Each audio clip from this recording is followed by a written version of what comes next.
Are you having trouble finding product ideas? Well, then today I'm going to show you how I came up with a solution based on a video by Mike Dillard. Coming up next. Let me see you put 'em up. Reach the sky, touch the stars up above. Cause it's one time for the underdog. One time for the underdog. Hey guys, this is Broke to Beast, where I make videos about starting your own business, online or offline, as well as follow along my own journey. Before we start, if you like entrepreneurship and business content, make sure you go down below and subscribe because we post videos every day about helping you achieve your success in business. Okay, so here's the 4-step process in order to choose a product idea and to go forward with it.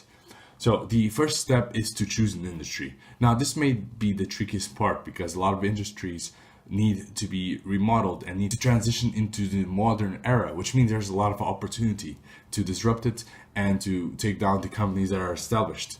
Now some industries are easier to take down than others, for example like tech or marketing, but they're also more volatile and they'll also change even more.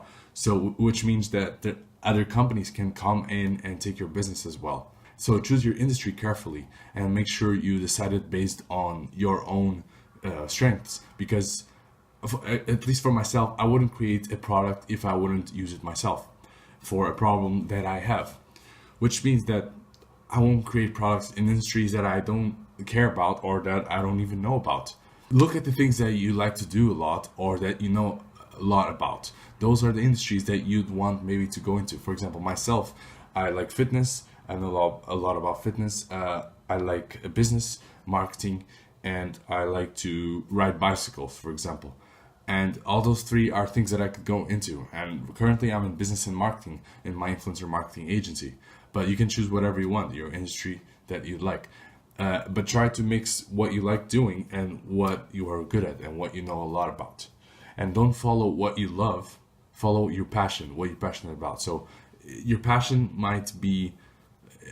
is not painting, for example. Your passion is making money painting.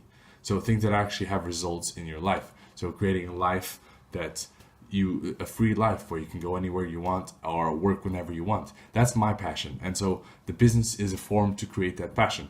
I'm also passionate about building businesses. That's another passion. But I'm not specific to any business. I'm not stuck to any idea.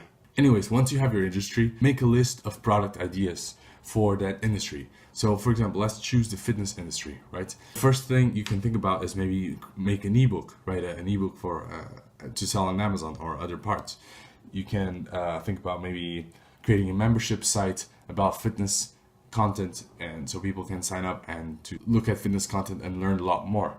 You can create a blog talking about fitness, and you can make money through AdSense. You can create a YouTube channel, make money through AdSense, although I wouldn't recommend those last two.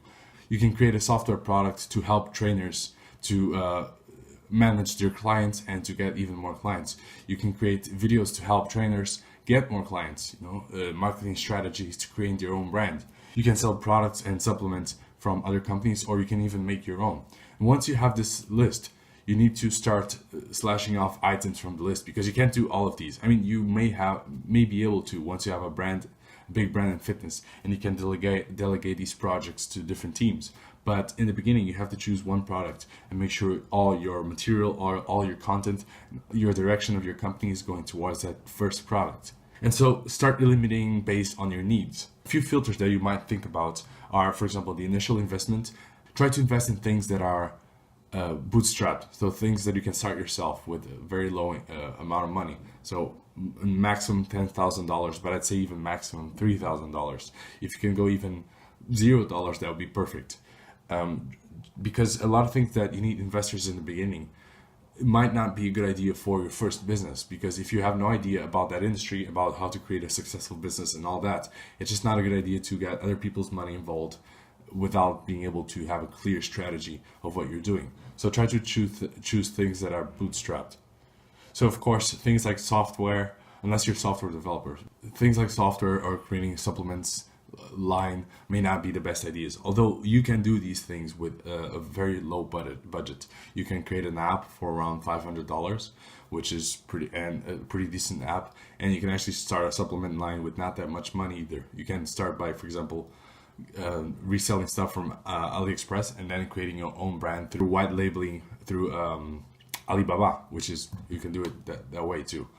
And although you can still start it that way, I wouldn't suggest, because you still need to invest more money than these other things that we talked about, the other ideas. And after you've done these other ideas, you can actually use that money to invest in that supplement line. So think about that. The second filter is dealing with people or not. Now, some people might be introverts, some people might be extroverts. I like to deal with people, but I like to deal with people in a way where it's scalable. For example, in an agency, I've been thinking recently, and in an agency, you basically need to manage not accounts, but you need to manage people. You need to manage marketing strategies, but for people.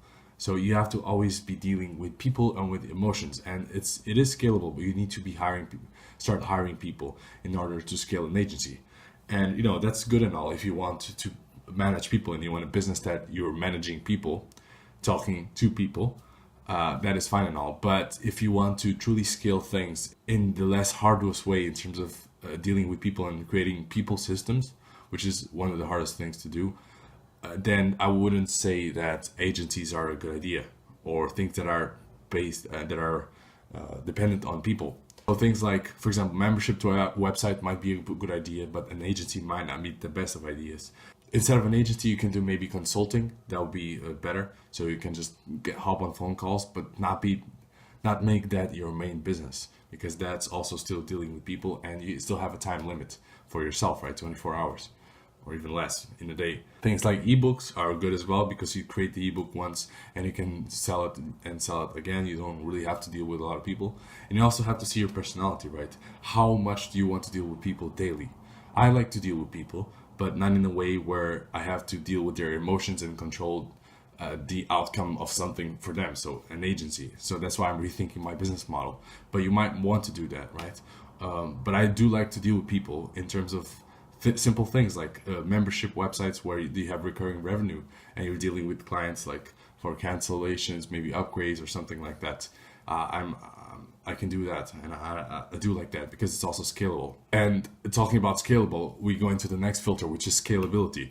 Some business ideas are just not that scalable. Okay, now I'm not saying it's not a good I'm not saying that 10,000 per month is not a good income, for example, or even 20 or 30,000 after maybe 2 to 3 years, right? As a blog would work, or YouTube.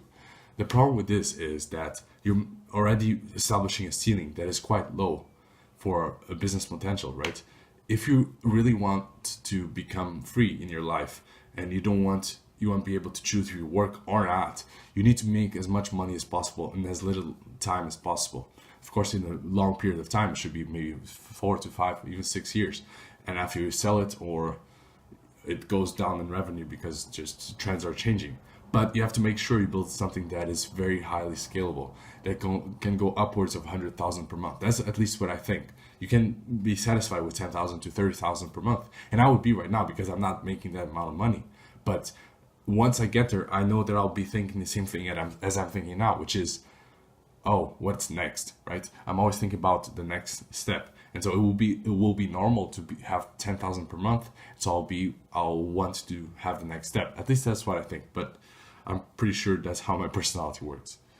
And so, for example, blogging or YouTube channel based on ad revenue, I don't think it's the best idea. First, because you're dependent on revenue and from other people. So from Google or YouTube, which is Google as well. So you're not making your own products and making money through that. Although blogs and YouTube channels you can make a lot of money with it, but it's not based on AdSense or ad revenue. You can even take that away and just focus on building an audience and selling to that audience, which is basically like an email list. And so things like membership sites are a very good idea because you can scale it a lot. And if a person pays 50 euros per month or $50 per month, and you sell it to 1,000 people, you'll get 50,000 per month.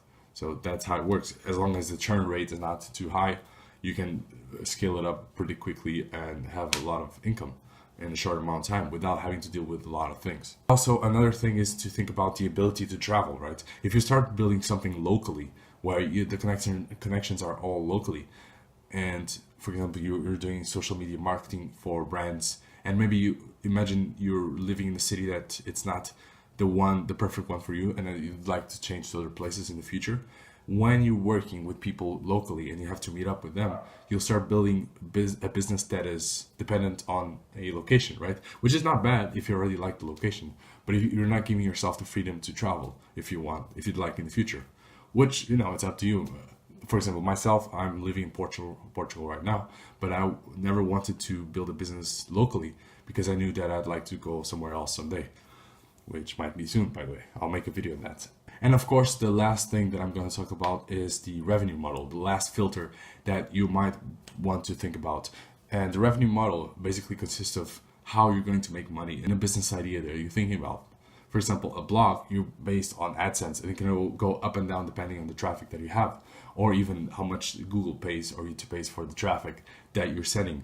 Them. That can be good. The problem is you're always based on other people. The same thing as affiliates, because you're based on other people's products and you're actually not controlling anything. You're not creating your own products and your own brand. You're just selling other people's stuff. And also, if you have things that are one-time purchases, like if you have an e-commerce store of supplements, but you sell one supplement once in a while and the customer never comes back, it's also not the best idea, although you can do that if you have a high volume of sales. But the best thing would be to have a recurring income for a specific person. So if you can get a person to pay $50 or even $20 per month for 6 months straight, you can get $120 from them after 6 months, which is perfect, because you can depend on that income coming every month, and you can calculate your projections for the next few months very easily, and you know that every month this amount is coming in. The last step is to get down to one idea, but group the rest that you still like to do in the future, and in brackets in front of the idea, tell yourself why you don't think it's a good idea right now, but it might be a good idea later. For example, I'd like to build a software in the future for influencer marketing. However, I know that I need investment in the beginning, and so I want to build informational products and things that help people, things that I can do bootstrapped, to make money first, and then use that money to invest in software and then sell it again to my audience. So although I don't want to do it right now, the software, I know that in the future that's my ultimate destination. And other things like books as well, I'd like to do, maybe write that in the future. So think about what ideas you want to do now and the ideas that you want to do later. But make sure to choose just one idea for now, according to all these filters and the ones you establish for yourself, to make sure you arrive to one idea and you stick to it and start building the idea and selling it to people through content. Anyways, I hope this helped you out understand how to choose your own business idea in your industry. And if you have any comments or questions, please leave them in the comments below so we can exchange information regarding this topic. And if you like these types of videos, please leave a like and subscribe, because we post videos every day about helping you achieve your success in business. And I'll see you next time. Peace.